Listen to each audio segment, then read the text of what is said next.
A very good afternoon, ma'am. First of all, let me extend a hearty welcome on behalf of Collegedunia. Thank you so much for sparing your valuable time for the Thoughts on Education initiative. My pleasure, David. Thank you so much for having me. It's an honor, ma'am. Ma'am, you have held key positions at educational institutes throughout your professional career. Ma'am, what are the key factors that keep you connected with the education sector in particular? If I look back, actually, I came into this profession by choice. And when you are in a profession by choice, definitely you come with passion. That's what I believe in. And education is something where, in fact, you can do lots of things for the young generation if you're keen to help them out. In fact, this is one profession where you can touch their lives because these youngsters are full of energy, enthusiasm, and they're also keen to learn new things. And if you're able to provide them the right ecosystem, I think you can give them a lot of energy, you can give them a lot of experience, you can imbibe them with good values, and that's something that really motivates me. And I'm really passionate about teaching. I like to connect with students, and so that's the reason why I've been in the sector for so many years. Right, ma'am. Ma'am, as the director of SIIB, what is your philosophy of leadership? How would you describe your leadership style? I will not be able to identify a particular or the particular leadership style. I think it's a mix of a lot of things. Sometimes you need to be assertive. Sometimes you need to go into a mentor's role. Sometimes you become a facilitator. Sometimes you have to delegate the task. So I will not be able to identify the particular leadership style. It's a mix of all these things. Because many times what happens when there is a critical decision to be taken, then you as the head of the institute has to take full responsibility. And then you have sometimes if situation requires, even you need to be a little assertive. Sometimes you have to take a collective decision, so you have to take everyone involved. They should get involved in the process. You have to take everyone together. You have to explain them why a particular action needs to be taken. So then, in that case, you have to have a collaborative approach. Sometimes there are people who are not exposed to the situation in the past. They are young and they don't have enough experience. So in that case, you need to become a mentor or facilitator for them. And as I said, sometimes there are people who have ability to perform that task. Your role as a leader is to identify these people with the right skill set, and then you have to assign a different task to different people. So someone may be good at communication, someone may be good at execution. So you have to identify strengths of your colleagues, and then you have to assign tasks. So I think it's a mix of sometimes so you have to delegate. So all of these four things come into picture at different levels. Right, ma'am. Ma'am, as the director of SIIB, how do you strategize about the key programs and plans for both the marketing as well as administration of your institute? I think we are living in an era where things are changing rapidly, Raj. And so if I really want to keep in the or to remain in the competition, I have to look around and find out what others are doing. We all know that the technology is driving the business these days. So when people come to RD school, they are in the age group of 21 to even 30. Yeah? So some of them come with work experience, some of them are just fresh from the college. So if I want to remain in the competition, I have to strategize accordingly where I can give what they require. So I have to continuously upgrade my curriculum and I have to look for new things. And also I need to make sure that all the stakeholders are involved in this process. Now what I mean by that is it's not only the job of the faculty members to teach something. Most important stakeholder of any education institute, which I firmly believe in, is alumni of this institution. Because they are the ones who are part of the community. Because no matter whether 5 years down the line or 10 years down, I may or may not be part of this organization. But once you become an alumnus of a particular organization, that particular tag remains with you throughout the life. So my philosophy for this, or my strategy, I would say, for the key program, which is our international business, is to involve all stakeholders, maybe student, maybe faculty, could be parents. But parents' role in our case is limited because students who join our programs are quite old. So they don't need support from their parents. But major stakeholder, in my opinion, is alumni and also corporates. So our strategy is to involve these people in the entire process so that we keep up with the pace, we keep up with the changes that are happening around us. Right, ma'am. Ma'am, the education systems in India and in other foreign countries are structured very differently. In your experience, what can an inbound foreign student gain from studying here in your institute? Now, basic or a major difference between our education and the education that takes place in the foreign countries is that we are used to too much of spoon feeding right from the beginning. And whereas if you look at how the process happens outside, is that there is not so much of bonding between the student and the teacher. Here, for every single thing, student will come to teacher and will try to find out the answer from the teacher. There is better connect between student and teachers over here. Spoon feeding is one fallout of that, I would say, but there is a good connect because Guru Shishya Parampara is being there in our culture for generations. And so we continue with that. When the foreign student comes here, in fact, he sees this as a major difference because he or she feels that there is a better connect, people are always ready to help. And this is one major difference that they experience. Another difference is that they get really impressed by the variety of cultures that we represent. So there is so much of diversity in our culture. There are so many different customs in our culture. So they really get impressed by that. Third important difference that we find out is that their approach, I would say their education is application oriented. Ours still is theory based. So our students lack in applying concepts, whereas those students are better trained in applying the concepts. So these are major differences that they experience. But overall, when they come to India, when they come to SIIB for that matter, they are really happy. Of course, one more difference I can mention, and that is the rigor. If you look at the number of papers that a student learns in a particular semester in SIIB is almost 12 or 13. Whereas in the foreign university, in a semester, the workload is not that much. They hardly learn 4 or 5 subjects, but they are more deeper. Here, the problem with us is there are so many subjects, so sometimes it's a touch and go. So there is a superficial knowledge. So that is another difference that they experience. I hope I have answered questions correctly. Definitely, do you expect me to elaborate something else? No, ma'am. I think you've rightly pointed out the difference, an inbound student can get. Ma'am, how does the curriculum of SIIB ensure the best practice of the industry? Or to put it in other words, how do you make your students industry ready? Yeah, that's a good question. In fact, that's a major focus that we work upon here. That's a major focus because we have been talking about this for quite some time now. The main drawback of the Indian education system is that it is theory-based, as I mentioned earlier. And so when time comes to apply that concept in practice, students definitely lack. So there is a discussion that the engineers are not placeable, or they are not job ready, or they are not employable. Now, if you look at this problem, there is a need because it's not students' fault. The education system is designed in such a way that we focus more on theory. There is no practical exposure given to the student at the degree level.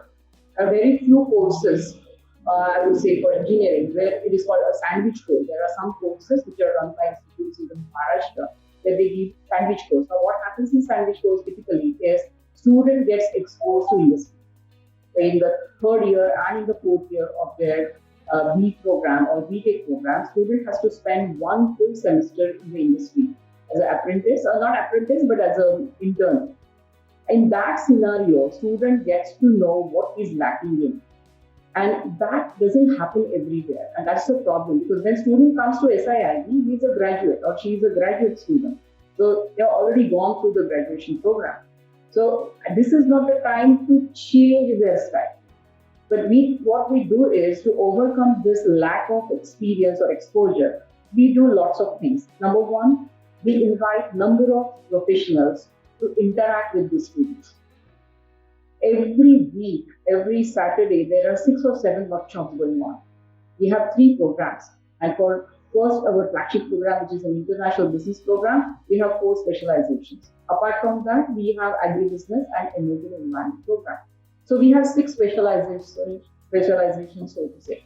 Now, for each one of these specializations, we conduct a workshop every weekend. The sole purpose of conducting this workshop is to get that industry-academia interaction, where student gets an opportunity to listen to business stalwarts. So these are industry leaders who come and talk about how things actually happen in the industry. So this is one way of connecting students with the industry.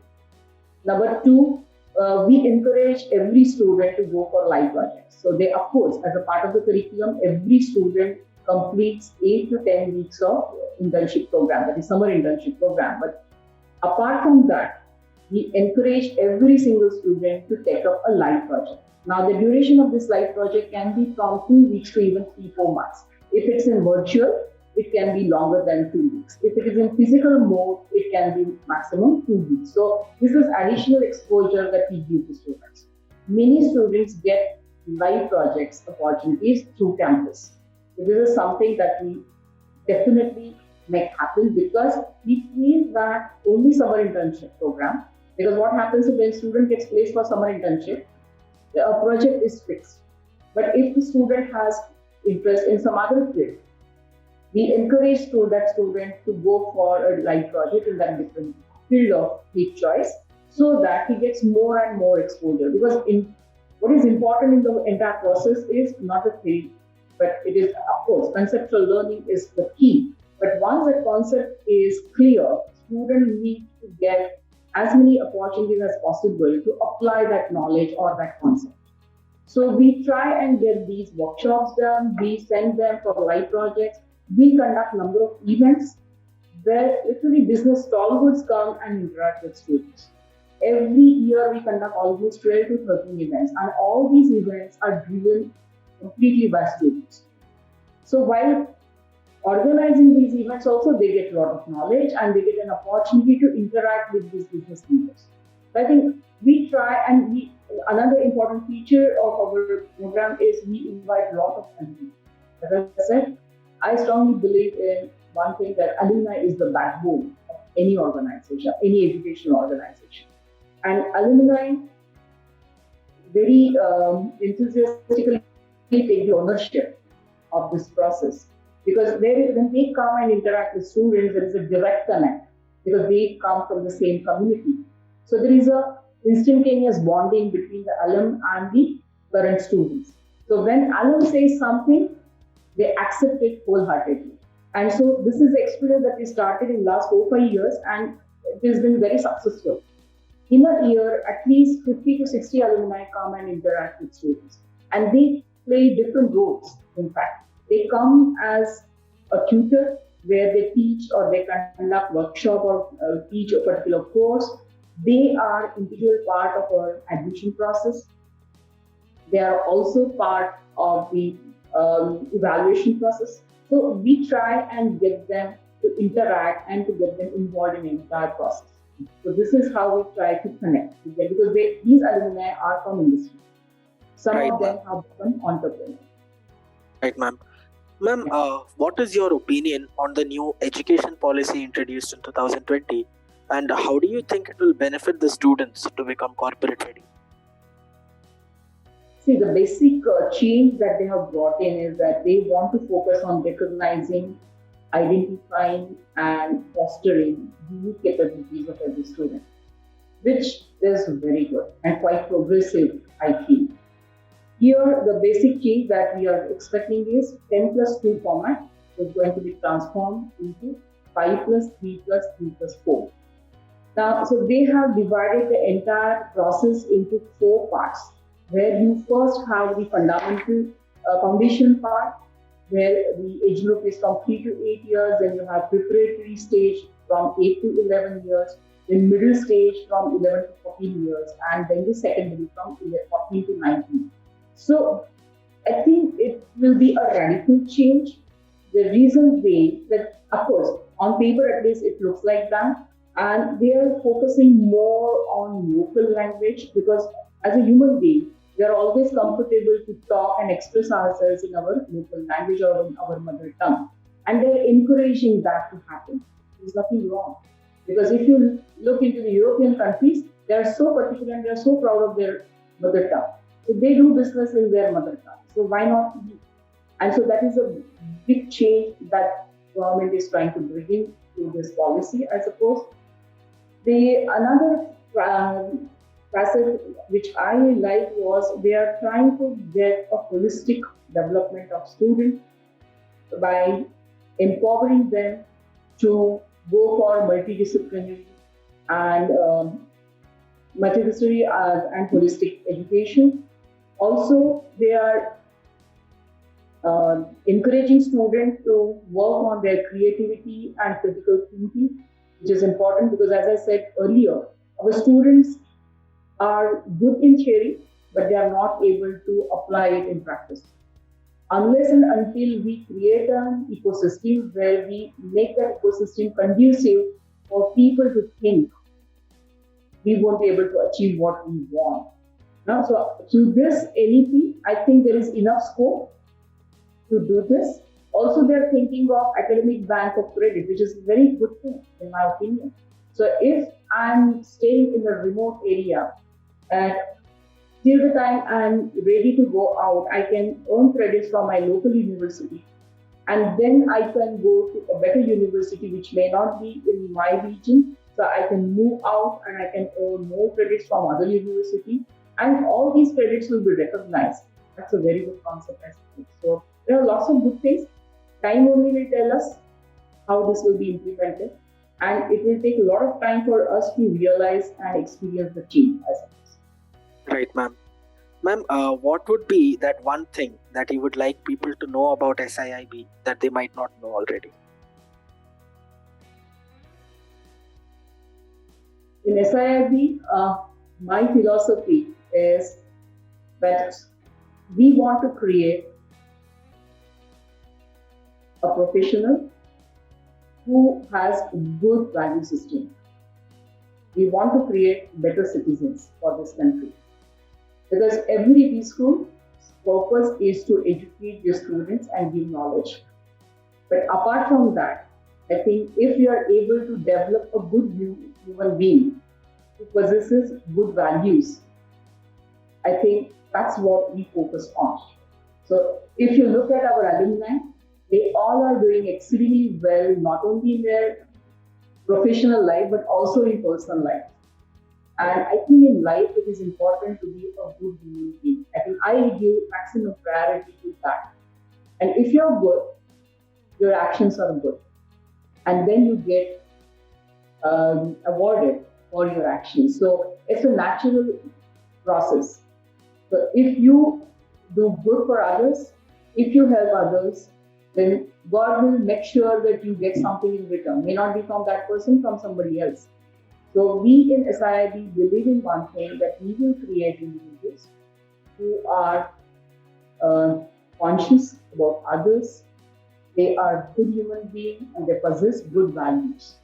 So this is something that I believe in and we work towards it. Wonderful, ma'am. Ma'am, what do you think are the biggest challenges both for the higher education sector in general and for SIIB specifically?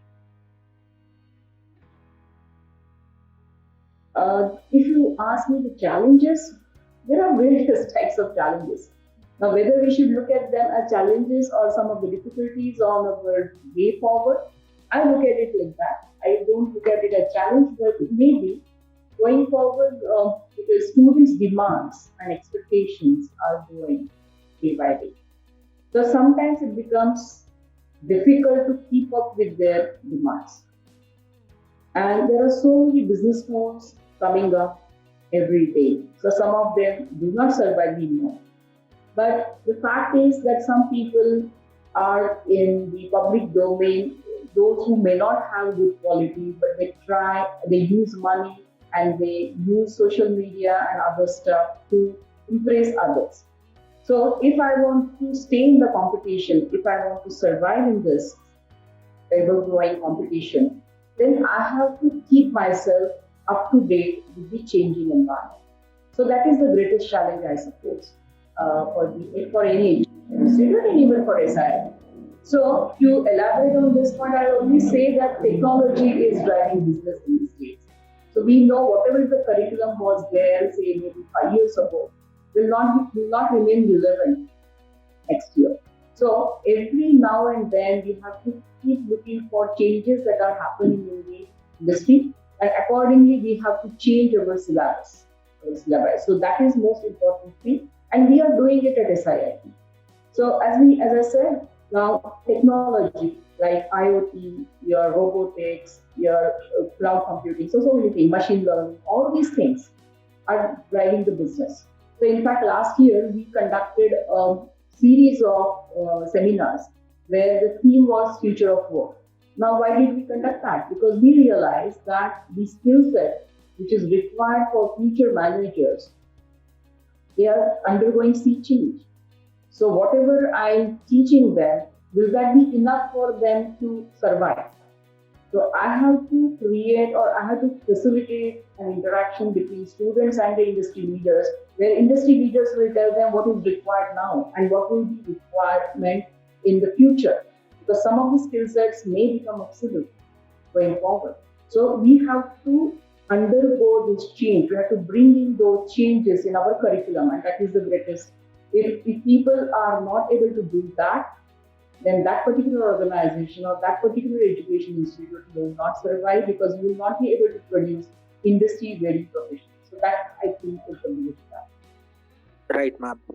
Ma'am, what are some of the plans that you're currently designing or will be designing in near future for SIIB's international affairs or international students?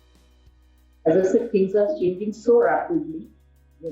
So it is not possible to design anything for 10 years. It is too long a duration, I would say. I have to plan for next year, because if you would have asked me the same question, say 2 years ago, IoT or machine learning was not part of the curriculum, right?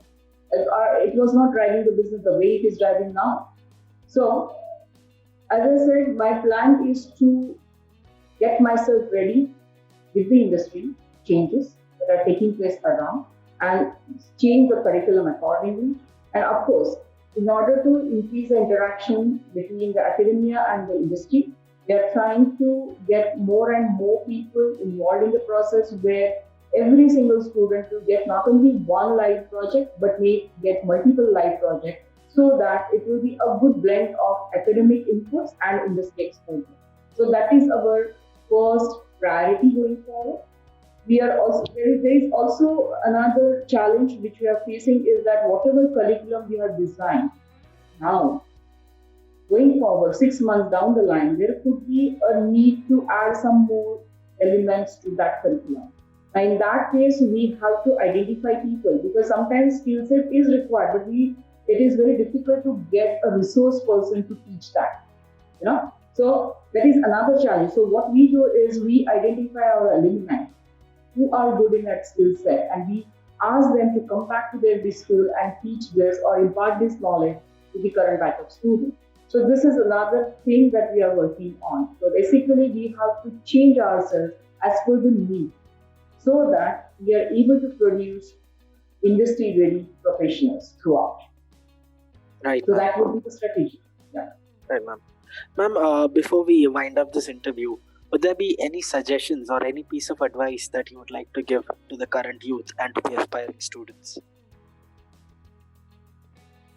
I think one thing is for sure, in this era, continuous learning is the only is the only way going forward. We all know, especially in IT, when a person gets a job, every now and then things are changing. So they have to keep up with the change. So there is a continuous pressure of learning new things. And if I connect this question with the earlier, as I said, technology is driving the business. So technology is changing every now and then. So if I stop my learning at any point of time, then I will be out of the job very soon. So this is something that this generation needs to understand, that whatever you have learned, that's not enough. That was enough for that time. But you have to continuously upgrade your skill set. So you have to unlearn some things and you have to learn new things. So this continuous learning is the key. There is no substitute for that. And there are no free lunches in life. So hard work, your energy level you have to keep good. You have to work hard. You have to be physically, mentally, and emotionally in a good state so that you have ability to absorb new things and do away with old things which are no more required. I think they should be open to learning. That's the key. Wonderful, ma'am. Ma'am, once again, thank you so much for sparing your valuable time towards this initiative. I'm sure that the thoughts you've shared today on this platform will be found deeply inspirational and insightful to students, past, present, and future. Thank you so much, ma'am. Thank you, Jyoti.